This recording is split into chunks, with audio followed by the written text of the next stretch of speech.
Change of scene today, guys. Welcome to my room.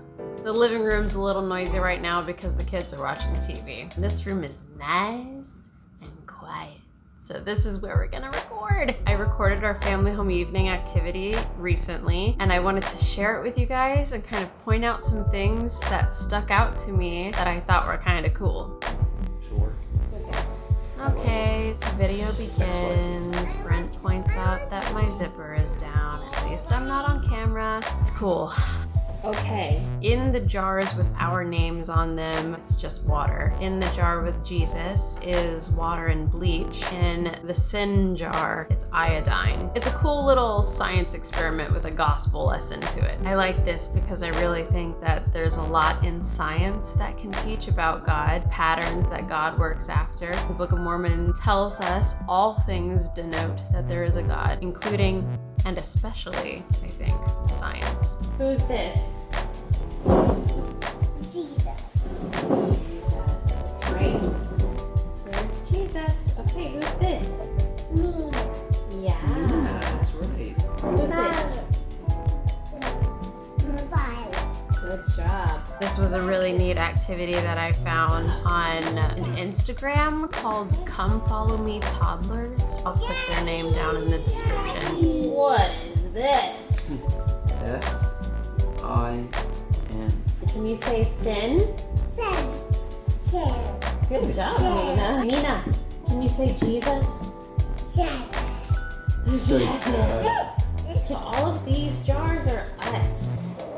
We all start off being nice and clean. So when I say that everyone starts off nice and clean, what I mean by that is that all of us come into this world completely pure. I'm referring to this doctrine of Christ, which can be found in the Book of Mormon. Woohoo! Listen to the words of Christ, your Redeemer, your Lord and your God. Behold, I came into the world not to call the righteous, but sinners to repentance. The whole need no physician, but they that are sick. Wherefore, little children are whole, for they are not capable of committing sin. Behold, I say unto you that this thing shall ye teach, repentance and baptism unto those who are accountable and capable of committing sin. Yea, teach parents that they must repent and be baptized and humble themselves as their little children, and they shall all be saved with their little children.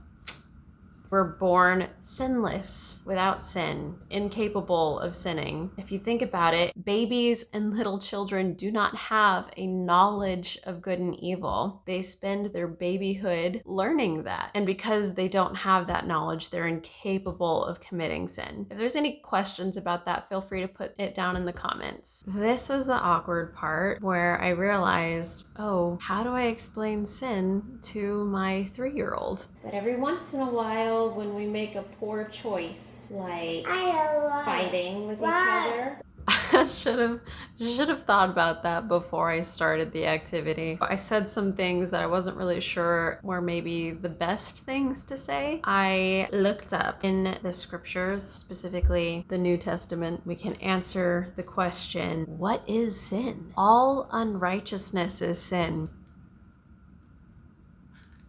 Alrighty then. Sin is the transgression of the law. Okay.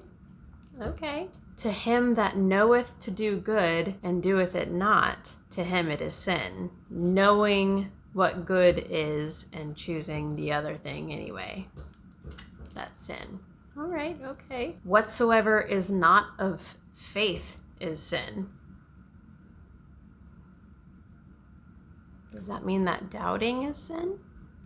He that doubteth is damned if he eat, because he eateth not of faith, for whatsoever is not of faith is sin. Interesting to read those definitions there. Kind of opened my eyes about what sin is. So let's continue. Should we do it to Violet?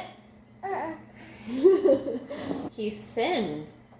Oh no. Oh, what He happened sins. to Daddy's water? Is it clean anymore? It's dirty. No, can I go? Oh. What about Mommy? Is it gonna stay clean? What do you think? No.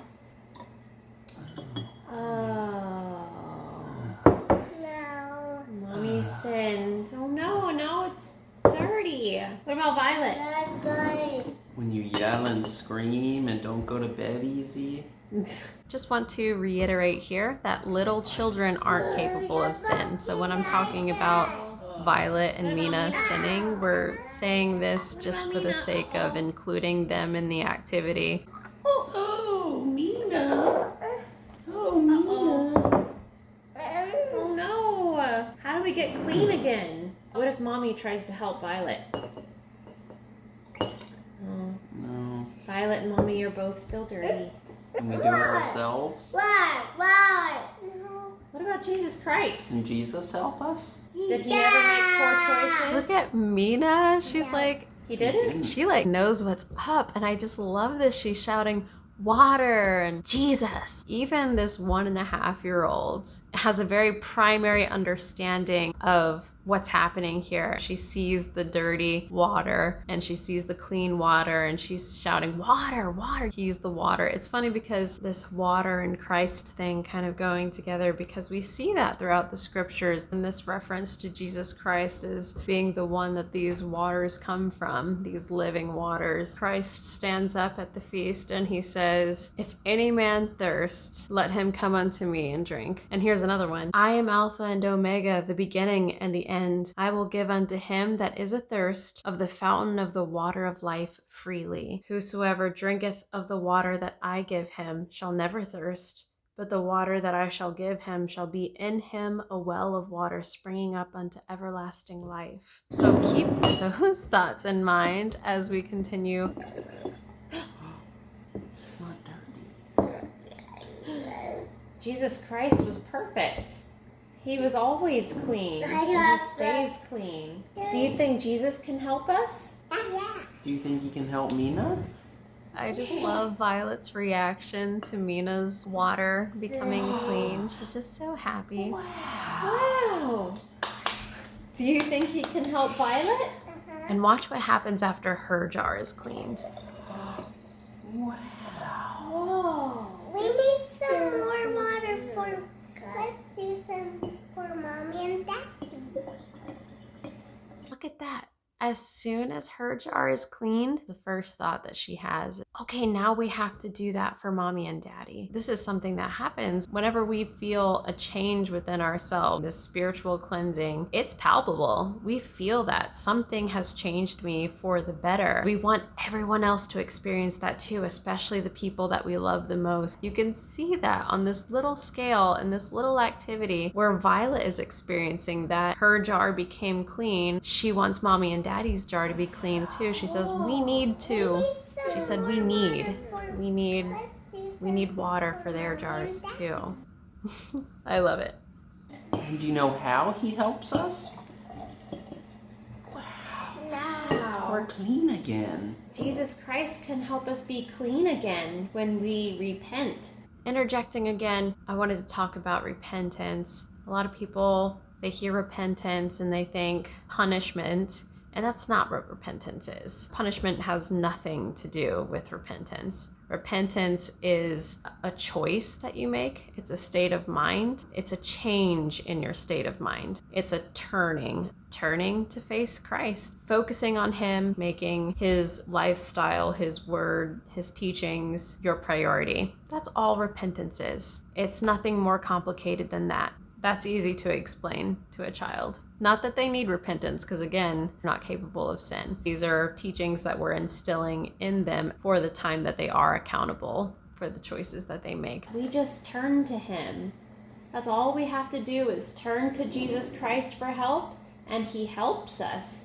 When we get dirty, we can go in the bath. That's right. Oh my goodness, a bath.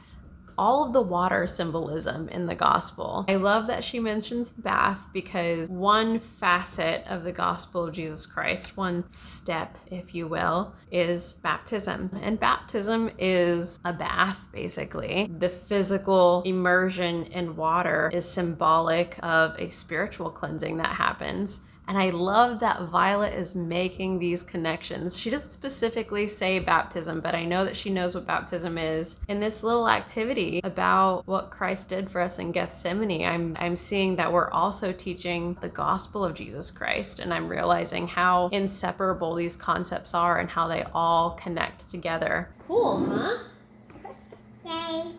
Yay! We are learning this week about Jesus Christ and Gethsemane. Do you remember the song about Gethsemane you learned? At church? Yeah, let's sing it real quick. Gethsemane, Jesus loves me, so he